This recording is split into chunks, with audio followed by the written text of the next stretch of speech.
এক দেশে একজন রাজা ছিলেন, যার সারা জীবন কেটেছে ন্যায় ও জ্ঞানের আলোয় ভরপুর। কিন্তু বয়স বাড়ার সাথে সাথে তিনি অনেক চিন্তায় পড়ে গেলেন। তিনি ভাবছেন, তার মৃত্যুর পর তার রাজ্যের দায়িত্ব নেবে কে।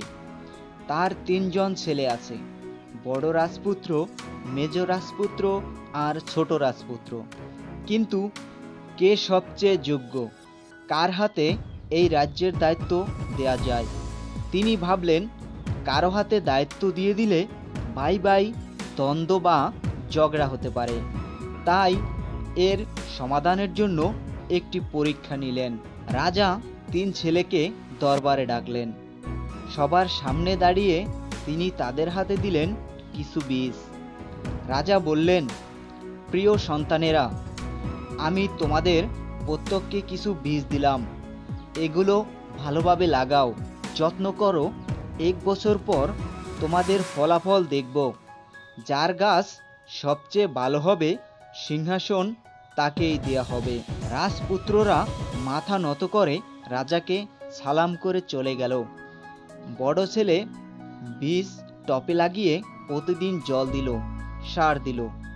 কয়েকদিনের মধ্যেই তার গাছ বেটে উঠল, সবুজ শ্যামল হলো।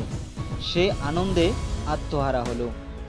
মেজ ছেলের আরও পরিশ্রম করলো। তার গাছে ফুল ফুটলো, ফল ধরলো। সব লোকজন এসে দেখে মুগ্ধ হলো। কিন্তু ছোট ছেলে প্রতিদিন জল দিলেও তার টব ফাঁকা রয়ে গেল। দিন যায়, মাস যায়, কোনো অঙ্কুর গজায় না। সে ভেঙে পড়ল। সবাই মিলে তাকে উপহাস করা শুরু করলো। তুই তো ব্যর্থ হইলি, রাজা তোকে আর রাজ্যের দায়িত্ব দেবেন না।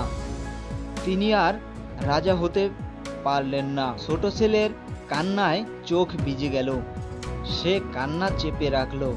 সে ভাবল, যদি আমার গাছ না হয় তবু আমি মিথ্যা বলবো না। যা হয়েছে তাই সবার সামনে তুলে ধরব। রাজা তিন ছেলেকে আবার ডাকলেন রাজদরবারে। রাজদরবার ভরা মন্ত্রী, সৈন্য, প্রজারা সবাই দেখতে এসেছে। বড় ছেলে গর্ব করে তার সবুজ গাছ দেখালো। মেজ ছেলে ফল ভরা গাছ এগিয়ে দিল সবার সামনে।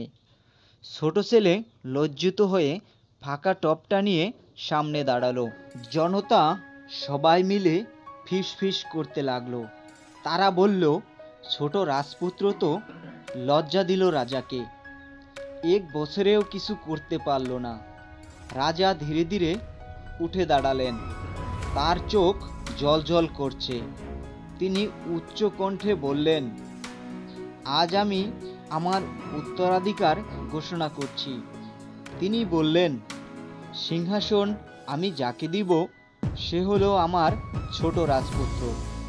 বড় ও মাঝের ছেলে অবাক হয়ে বলল, কিন্তু বাবা, আমাদের গাছগুলো তো সুন্দর হয়েছে, ফলও ধরেছে, তবুও ছোট ভাইয়ের ফাঁকা টব কেন সবচেয়ে মূল্যবান হলো? রাজা গম্ভীর কণ্ঠে বললেন, তোমরা জানো না, আমি তোমাদের যে বীজ দিয়েছিলাম সেগুলো সিদ্ধ করা ছিল। এগুলো থেকে কখনো গাছ জন্মাতে পারে না। তোমরা দুজন হয়তো বাইরে থেকে গাছ এনে প্রতারণা করেছো, কিন্তু ছোট ছেলে সততার সাথে তার ফাঁকা টব উপস্থাপন করছে।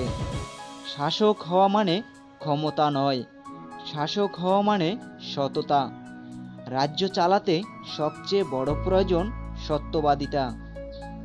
ছোট রাজপুত্র সিংহাসনে বসে কান্নায় ভেঙে পড়ল। সে বলল, আজ আমি শিখলাম, সাফল্য মানে ফল নয়, সাফল্য মানে সততার পথে অটল থাকা। রাজা হওয়ার যোগ্যতা আমি শুধু পেয়েছি সততার জন্যই। এই গল্প থেকে বড় শিক্ষণীয় বার্তা হলো, প্রতিভা, ধন, বাহ্যিক সাফল্য এসব ক্ষণস্থায়ী। সততা ও সত্যবাদিতা হলো মানুষের প্রকৃত শক্তি। মিথ্যার জয় হয় সাময়িক, সত্যের জয় হয় চিরস্থায়ী। বন্ধুরা, ভিডিওটি ভালো লাগলে চ্যানেলটিকে সাবস্ক্রাইব করে পাশে থাকা ঘন্টা বাটন অল বাজিয়ে রাখবেন এবং ভিডিওটিতে একটি লাইক দিবেন আর আপনার মূল্যবান মতামত কমেন্টস করে জানিয়ে দিবেন। ধন্যবাদ, ভালো থাকবেন, আল্লাহ হাফেজ।